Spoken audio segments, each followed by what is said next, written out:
श्री लक्ष्मी। इसी दिन समुद्र मंथन के समय क्षीर सागर से लक्ष्मी जी प्रकट हुई थी और भगवान विष्णु को अपना पति स्वीकार किया था। कथा इस प्रकार है। एक बार भगवान शंकर के अंशभूत महर्षि दुर्वासा पृथ्वी पर विचर रहे थे। घूमते वे एक मनोहर वन में गए। वहां एक विद्याधर सुंदरी हाथ में पारिजात पुष्पों की माला लिए खड़ी थी। वह माला दिव्य पुष्पों की बनी थी। उसकी दिव्य गंध से समस्त वन प्रांत सुवासित हो रहा था। दुर्वासा ने विद्याधरी से वह मनोहर माला मांगी। विद्याधरी ने उन्हें आदरपूर्वक प्रणाम करके वह माला दे दी। माला लेकर उन्मत्त वेशधारी मुनि ने अपने मस्तक पर डाल ली और पुनः पृथ्वी पर भ्रमण करने लगे। इसी समय मुनि को देवराज इंद्र दिखाई दिए, जो मतवाले ऐरावत पर चढ़कर आ रहे थे। उनके साथ बहुत से देवता भी थे। मुनि ने अपने मस्तक पर पड़ी माला उतार कर हाथ में ले ली। उसके ऊपर भौरे गुंजार कर रहे थे। जब देवराज समीप आए तो दुर्वासा ने पागलों की तरह वह माला उनके ऊपर फेंक दी। देवराज ने उसे ऐरावत के मस्तक पर डाल दिया। ऐरावत ने उसकी तीव्र गंध से आकर्षित हो सूंड से माला उतार ली और सूंघकर पृथ्वी पर फेंक दी।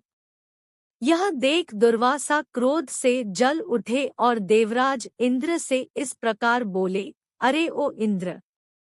ऐश्वर्य के घमंड से तेरा हृदय दूषित हो गया है। तुझ पर जड़ता छा रही है, तभी तो मेरी दी हुई माला का तूने आदर नहीं किया है। वह माला नहीं, श्री लक्ष्मी जी का धाम थी। माला लेकर तूने प्रणाम तक नहीं किया। इसलिए तेरे अधिकार में स्थित तीनों लोकों की लक्ष्मी शीघ्र ही अदृश्य हो जाएगी। यह शाप सुनकर देवराज इंद्र घबरा गए और तुरंत ही ऐरावत से उतरकर मुनि के चरणों में पड़ गए। उन्होंने दुर्वासा को प्रसन्न करने की लाख चेष्टाएं की, किंतु महर्षि तस्सेमस न हुए। उल्टे इंद्र को फटकार कर वहां से चल दिए। इंद्र भी ऐरावत पर सवार हो अमरावती को लौट गए। तब से तीनों लोकों की लक्ष्मी नष्ट हो गई। इस प्रकार त्रिलोकी के श्रीहीन एवं सत्वरहित हो जाने पर दानवों ने देवताओं पर चढ़ाई कर दी। देवताओं में अब उत्साह कहाँ रह गया था। सबने हार मान ली। फिर सभी देवता ब्रह्माजी की शरण में गए। ब्रह्माजी ने उन्हें भगवान विष्णु की शरण में जाने की सलाह दी तथा सबके साथ वे स्वयं भी क्षीर सागर के उत्तर तट पर गए। वहां पहुंचकर ब्रह्मा आदि देवताओं ने बड़ी भक्ति से भगवान विष्णु का स्तवन किया। भगवान प्रसन्न होकर देवताओं के सम्मुख प्रकट हुए। उनका अनुपम तेजस्वी मंगलमय विग्रह देखकर देवताओं ने पुनः स्तवन किया। तत्पश्चात भगवान ने उन्हें क्षीरसागर को मथने की सलाह दी और कहा, इससे अमृत प्रकट होगा। उसके पान करने से तुम सब लोग अजरमर हो जाओगे, किंतु यह कार्य है बहुत दुष्कर, अतः तुम्हें दैत्यों को भी अपना साथी बना लेना चाहिए। मैं तो तुम्हारी सहायता करूंगा ही। भगवान की आज्ञा पाकर देवगण दैत्यों से संधि करके अमृत प्राप्ति के लिए प्रयास करने लगे। वे भांति भांति की औषधियां लाए और उन्हें क्षीरसागर में छोड़ दिया। फिर मंदराचल पर्वत को मथानी और वासुकी नागराज को नेति रस्सी बनाकर बड़े वेग से समुद्र मंथन का कार्य आरंभ किया। भगवान ने वासुकी की पूंछ की ओर देवताओं को और मुख की ओर दैत्यों को लगाया।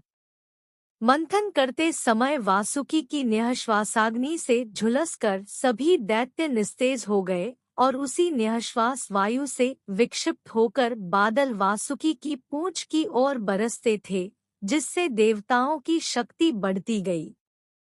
भक्त वत्सल भगवान विष्णु स्वयं कच्छप रूप धारण कर क्षीरसागर में घूमते हुए मंदराचल के आधार बने हुए थे।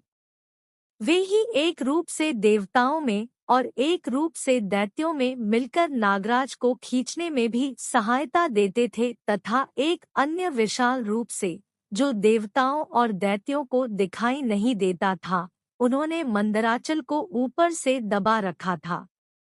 इसके साथ ही वे नागराज वासुकी में भी बल का संचार करते थे और देवताओं की भी शक्ति बढ़ा रहे थे। इस प्रकार मंथन करने पर क्षीरसागर से क्रमशः कामधेनु, वारुणी देवी, कल्पवृक्ष और अप्सराएं प्रकट हुई। इसके बाद चंद्रमा निकले, जिन्हें महादेव जी ने मस्तक पर धारण किया। फिर विष प्रकट हुआ जिसे नागों ने चाट लिया। तदनंतर अमृत का कलश हाथ में लिए धन्वंतरी का प्रादुर्भाव हुआ। इससे देवताओं और दानवों को भी बड़ी प्रसन्नता हुई। सबके अंत में क्षीर समुद्र से भगवती लक्ष्मी देवी प्रकट हुई। वे खिले हुए कमल के आसन पर विराजमान थी। उनके अंगों की दिव्य कांति सब ओर प्रकाशित हो रही थी। उनके हाथ में कमल शोभा पा रहा था। उनका दर्शन कर देवता और महर्षिगण प्रसन्न हो गए। उन्होंने वैदिक श्रीसूक्त का पाठ करके लक्ष्मी देवी का स्तवन करके दिव्य वस्त्राभूषण अर्पित किए। वे उन दिव्य वस्त्राभूषणों से विभूषित होकर सबके देखते देखते अपने सनातन स्वामी श्री विष्णु भगवान के वक्षस्थल में चली गई। भगवान को लक्ष्मी जी के साथ देखकर देवता प्रसन्न हो गए। दैत्यों को बड़ी निराशा हुई। उन्होंने धन्वंतरी के हाथ से अमृत का कलश छीन लिया, किंतु भगवान ने मोहिनी स्त्री के रूप से उन्हें अपनी माया द्वारा मोहित करके सारा अमृत देवताओं को ही पिला दिया। तदनंतर इंद्र ने बड़ी विनय और भक्ति के साथ श्रीलक्ष्मी जी ने देवताओं को मनोवांछित वरदान दिया।